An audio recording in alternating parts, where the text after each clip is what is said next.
Now about 8 days after these sayings, Jesus took with him Peter and John and James and went up on the mountain to pray. And while he was praying, the appearance of his face changed, and his clothes became dazzling white. Suddenly they saw two men, Moses and Elijah, talking to him. They appeared in glory and were speaking of his departure, which he was about to accomplish at Jerusalem. Now Peter and his companions were weighed down with sleep. But since they had stayed awake, they saw his glory and the two men who stood with him. Just as they were leaving him, Peter said to Jesus, "Master, it is good for us to be here. Let us make 3 dwellings, one for you, one for Moses, and one for Elijah," not knowing what he said. While he was saying this, a cloud came and overshadowed them, and they were terrified as they entered the cloud. Then from the cloud came a voice that said, "This is my Son, my chosen. Listen to him." When the voice had spoken, Jesus was found alone, and they kept silent, and in those days told no one any of the things they had seen. On the next day, when they had come down from the mountain, a great crowd met him. Just then a man from the crowd shouted, "Teacher, I beg you to look at my son. He is my only child." Suddenly a spirit seizes him, and all at once he shrieks. It convulses him until he foams at the mouth. It mauls him and will scarcely leave him. I begged your disciples to cast it out, but they could not.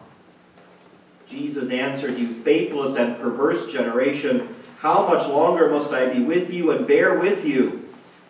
Bring your son here." While he was coming, the demon dashed him to the ground in convulsions. But Jesus rebuked the unclean spirit, healed the boy, and gave him back to his father. And all were astounded at the greatness of God. The Gospel of our Lord.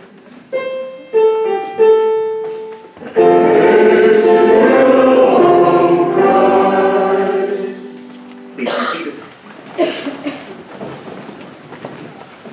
So this is Transfiguration Sunday, which means that it is the last Sunday of the Epiphany season, and it is the Sunday that leads us into Ash Wednesday of Lent.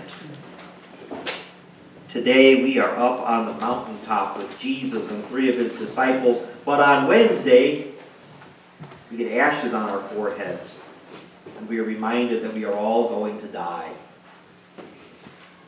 And from there, we begin a trek back up the mountain, so to speak, a Lenten journey that ascends and climbs until we are at the summit of Easter, where we rejoice at the victory of life over death.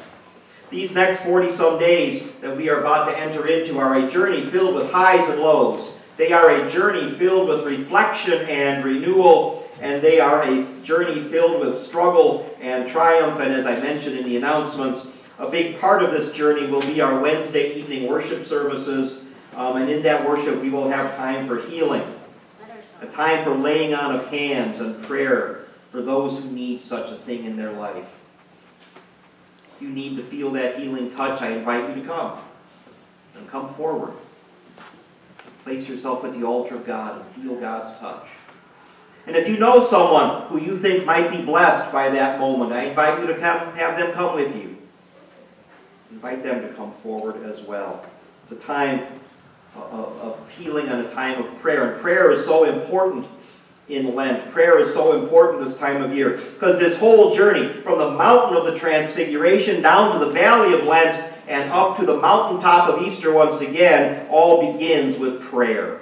Prayer is in fact the key to this whole journey that we are undertaking. It's key to the whole journey of our entire life of faith.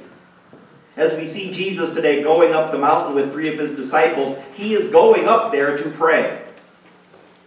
That is his point and his task. He is about to immerse himself in a time of prayer. And when I read that, when I read about times where Jesus went to pray, I get to wondering, what did his prayer consist of? How did Jesus pray? What words would Jesus use in a prayer? Was his prayer filled with overflowing words? Was he eloquent? Or was he silent? simply present himself to God in silence. In this case, we don't know. Luke does not bother to tell us how Jesus prayed or what his prayer consisted of. We just know that he was praying. But knowing that Jesus is in prayer and that Jesus takes the time to pray means this is a good moment for us to think about our lives of prayer as well as our times of prayer. To ask, what are they like? What is your time of prayer like? What is your prayer like? How do you pray? How do you pray? Do you struggle to find the right words? Are words difficult to come by? Are words very easy to come by? Do you find yourself getting wordy to the extreme? You simply present yourself in silence before God. What is the content of our prayer? I would guess for a lot of folks, prayer is mostly about asking for things. In the church, we call that intercessionary prayer. We do it every Sunday in worship. The prayers of the people are prayers of intercession. We lift up other people. We lift up causes and concerns and issues that are affecting us, affecting our land, affecting our world, affecting our congregation.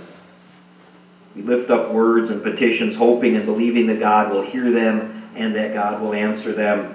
And hopefully, with faith, we believe that God will answer them with some kind of action. We believe that our prayers will cause God to do something. Intervene, intercede, heal, rescue, raise up, whatever the case may be. This is an important kind of prayer. There's nothing wrong with praying that kind of prayer. Indeed, Jesus encourages us repeatedly to ask God for things in prayer. But I don't think that's the kind of prayer Jesus is praying on the mountaintop. And the reason I doubt that is because of what happens while he's praying. It's an amazing thing. He has changed. Literally changed. The word is metamorphosis. He is literally transfigured. The divine light shines out of him. His divine glory is there for the world, at least for the disciples to see. Moses and Elijah appear to him. They're in conversation with one another about what awaits Jesus going forward. They discuss his departure. That's a lovely word, his departure. They discuss his exodus. Moses talking about an exodus. How ironic is that? For Luke, this departure, this exodus, always means Jesus' death, resurrection, and ascension. They go together. You can't talk about one without the other. And that's what they're discussing, death, resurrection, and ascension. It is a moment, in this moment, Jesus is caught up in the divine presence. He is caught up in the presence of God. He is caught up in the power of the Holy Spirit. He is having a transformative experience in this moment. And he is having that transformative experience because he has been in prayer. And I believe that this prayer and this transformative experience that he has is equipping him with strength to continue his journey and to go on to Jerusalem. It's a moment of blessing for him. It is a moment of clarity, and it is a moment of peace. Our time of prayer can accomplish the same sort of thing for us as well. Our prayer can be a time when we come closer to the divine presence. It can be a time where we feel the light of God filling us. Our time of prayer can become a time where we are strengthened and empowered and blessed by God. And our time of prayer can become a time where we discover clarity in our lives.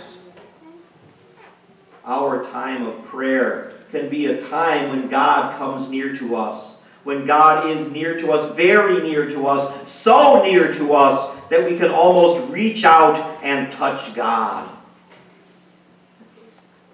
Our time of prayer can become a time when words are no longer needed, because we are simply at one with God in a moment of peace and contentment. Our prayer, our time of prayer, can become a transformative moment for us. A moment when we are actually changed by God. A moment when we are transfigured by God. A moment when we are touched by the divine hand. Prayer can be all of that for us. Peter, James, and John see the vision of glory that is there before them. They see Jesus in that moment. But it's only there for just a moment. And they can't handle it. They cannot fully embrace the blessing that is being given to them in that experience on the mountaintop. Instead, Peter reverts back to his comfort zone. And he seeks not to be transformed, but to simply preserve the moment. Let's build a building, he says. Let's build houses for all three of you. Let's take this to something I already understand. Let's make this experience manageable for me. Let's close this in and contain it and keep it right here. Jesus has shown him the divine.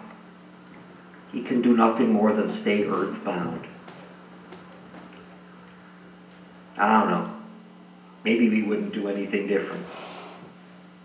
Maybe we behave exactly the same way. Maybe we would be overwhelmed by that moment of the divine.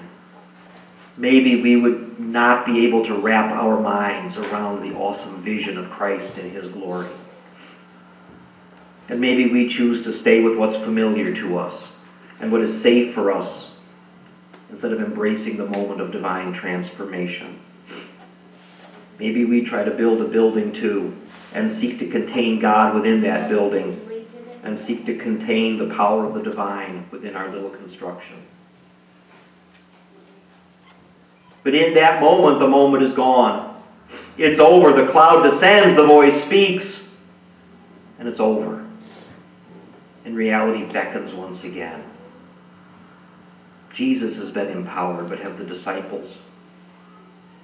They go down the mountain the next day, and a crowd is waiting for them. A man is waiting for them. Look at my son, Jesus. Please look at him. He needs you. Please help me. Please help my boy.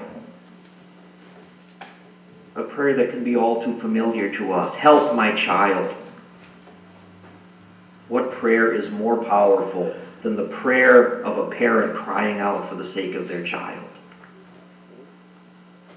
The man says, your disciples couldn't help me. Only you can help me, Jesus. How often have we prayed that prayer? Only you can help us. Only you can help me, Lord. What surprises me is Jesus' reaction to all of this. He's angry. His words are filled with anger and frustration. He barks at his disciples. You foolish and perverse generation, how much longer must I put up with you losers?